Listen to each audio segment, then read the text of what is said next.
एरसमा सदर माँ बुढ़ी चाकुले नूतन मंदिर विग्रह प्रतिष्ठा यज्ञ उत्सव 25 तारिख रु 29 तारिख पर्यंत महासमारोह पालित होइछि।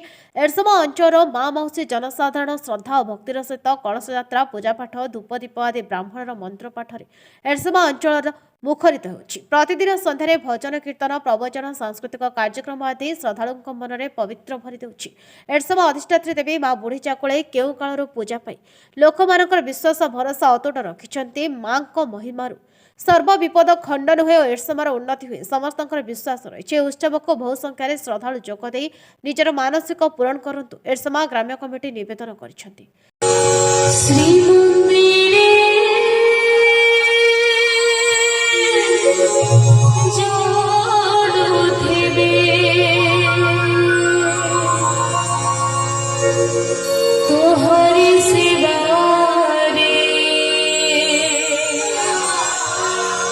तो सिंह दुआरे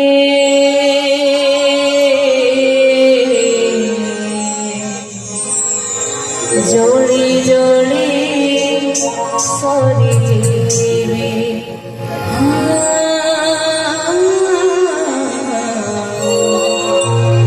जोड़ी जोड़ी सॉरी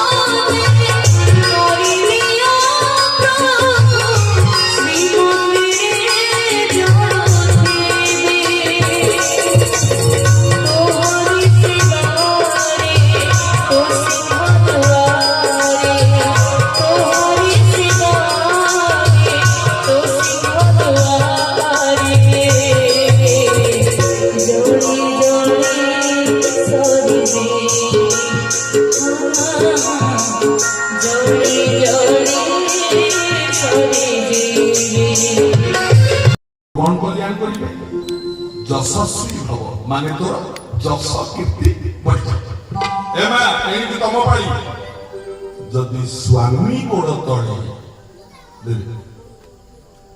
जदि स्वामी गोड़ तळे स्त्री मुंडिया आजकल तो जा मार्च मुंडिया न रागिबनी मा असल कथा कहबी कम कहबी मो दोष सैया रागिबनी मा आजिकाली स्वामी मान मुंडिया मारिबा दूर न थाउ टाउन बजार मानकरे स्त्री माने स्वामी की डाकुचंती।